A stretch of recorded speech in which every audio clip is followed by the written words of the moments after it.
Saludos a todos, estamos en el día 246, 1 de 2. Seguimos con el Antiguo Testamento, libro segundo de Macabeos, capítulo 13 al 14. En nombre del Padre, y del Hijo, y del Espíritu Santo. Amén. Padre nuestro que está en el cielo, santificado sea su nombre. Venga a nosotros su reino. Hágase su voluntad en la tierra como en el cielo. Denos hoy nuestro pan de cada día. Como también nosotros perdonamos a los que nos ofenden. No nos deje caer en tentación y líbranos del mal. Amén. Campaña de Antíoco V y Lisias. Suplicio de Menelao, capítulo 13.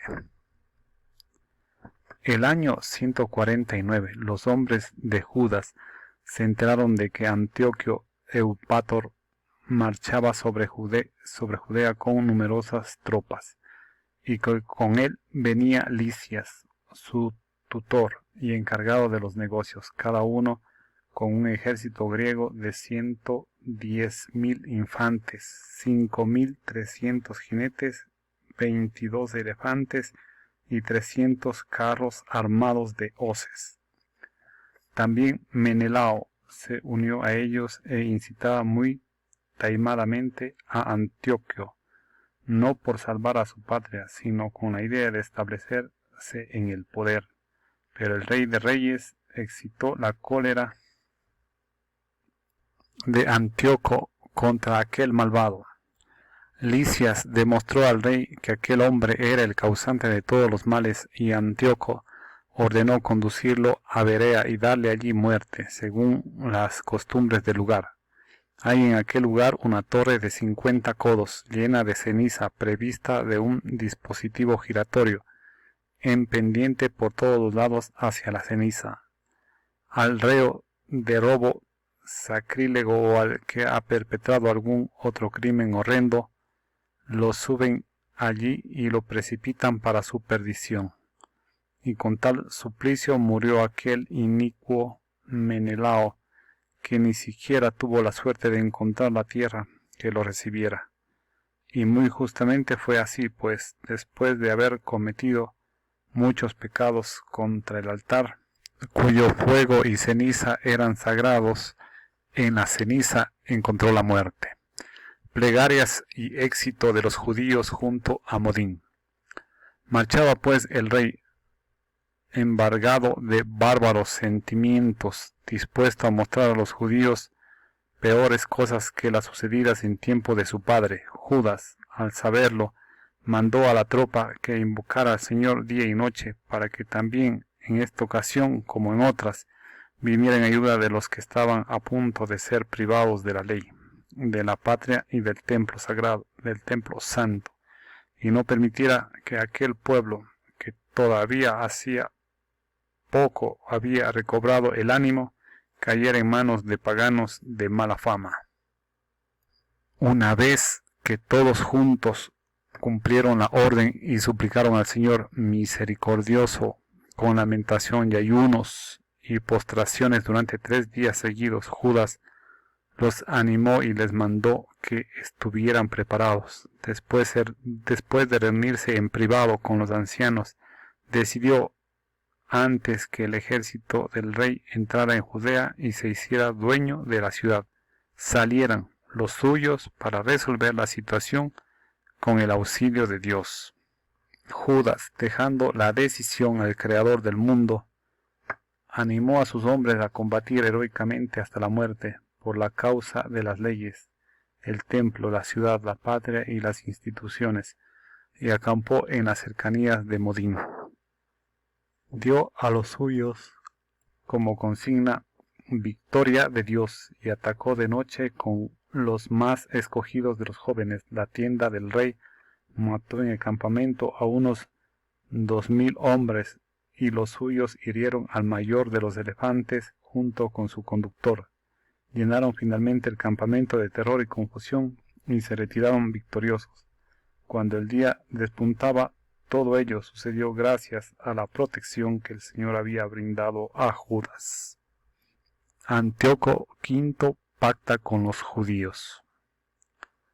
El rey que había probado ya la osadía de los judíos, intentó alcanzar las posiciones con estratagemas.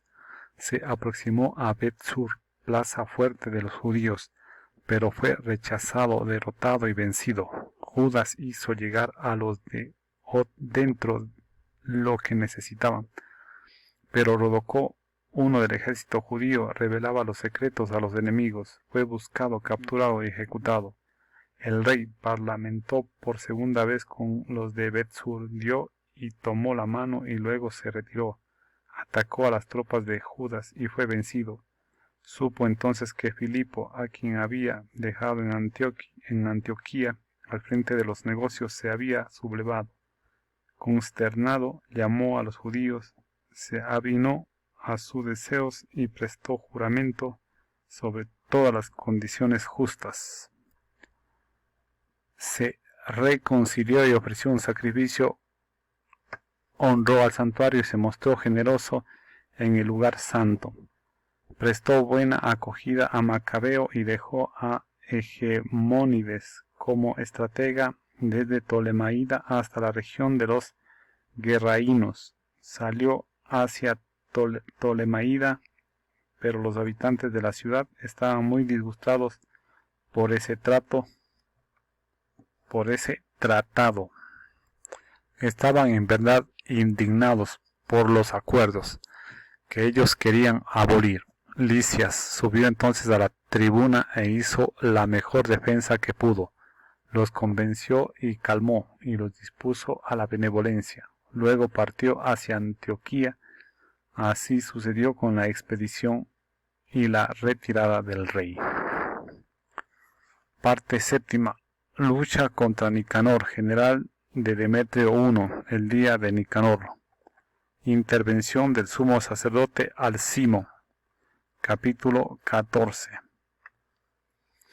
Después de 3 años de intervalo, los hombres de Judas supieron que Demetrio, hijo de Seleuco, había atracado en el puerto de Trípoli con un fuerte ejército y una flota, y que se había apoderado de la región después de haber dado muerte a Antíoco y a su tutor Lisias. Un tal Alcimo, que antes había sido sumo sacerdote, pero que se había contaminado voluntariamente en tiempo de la rebelión, pensando que de ninguna forma había para él salvación ni acceso posible al altar sagrado, fue al encuentro del rey Demetrio hacia el año 151 y le ofreció una corona de oro, una palma y además los rituales ramos de olivo del templo, y por aquel día no hizo más.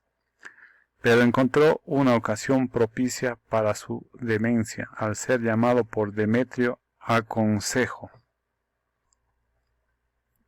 y al ser preguntado sobre las disposiciones y designios de los judíos. Respondió: los judíos, llamados asideos, encabezados por Judas Macabeo, fomentaban guerras y rebeliones para no dejar que el reino viva en paz. Por eso, aunque despojado de mi dignidad ancestral, me refiero al sumo sacerdocio.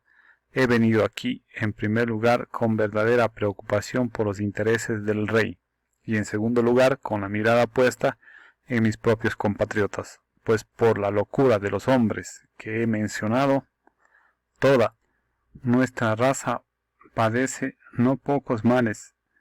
Informando con detalle de todo esto, oh rey, mira por nuestro país y por nuestra nación, por todas partes asediada, con esa accesible benevolencia que tienes para todos, pues mientras Judas subsista, le es imposible al Estado alcanzar la paz. En cuanto él dijo esto, los demás amigos que sentían aversión hacia lo de Judas se apresuraron a encender más el ánimo de Demetrio.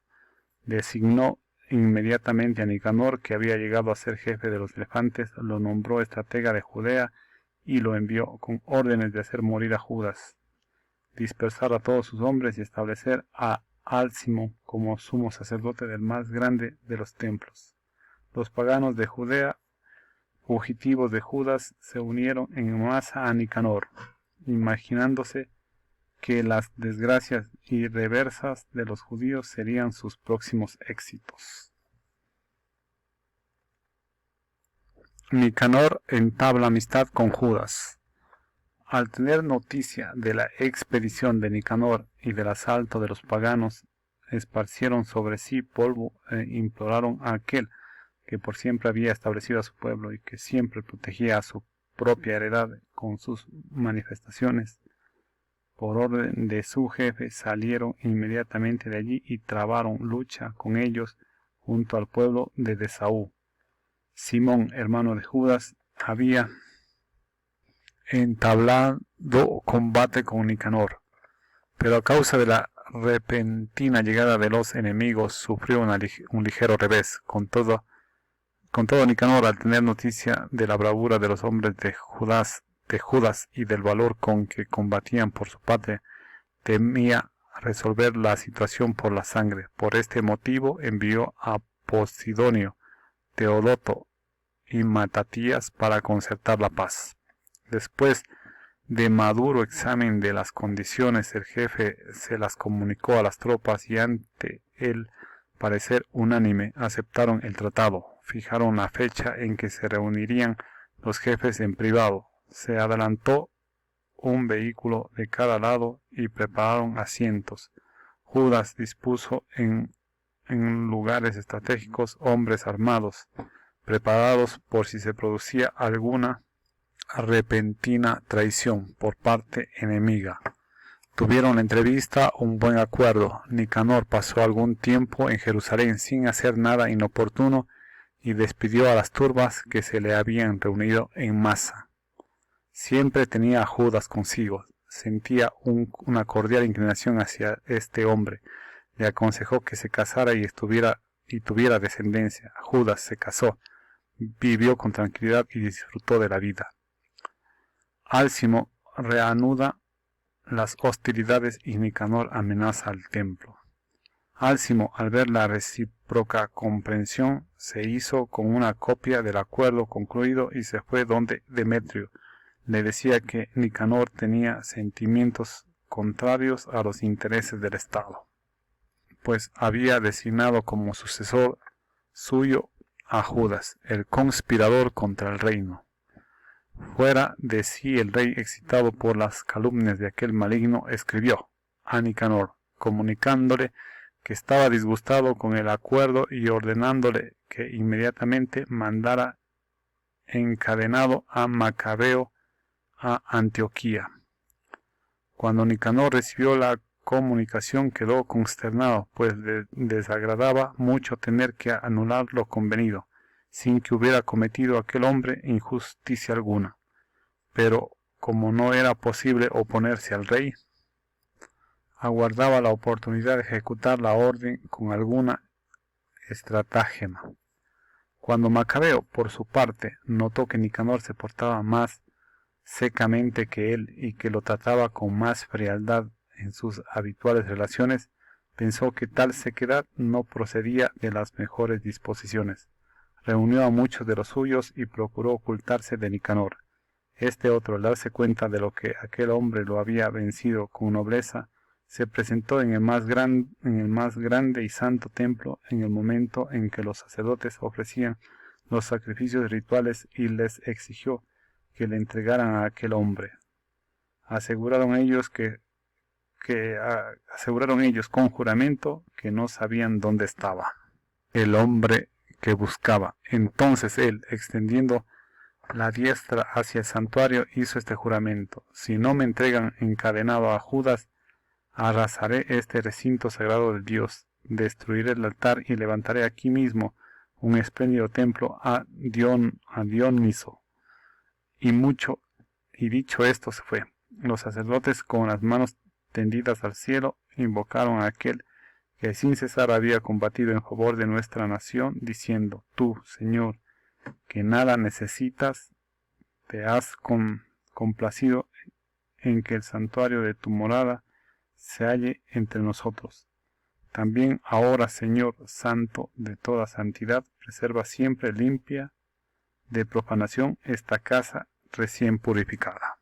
Hasta aquí parte del capítulo 14. Continuaremos en el siguiente video. Gracias.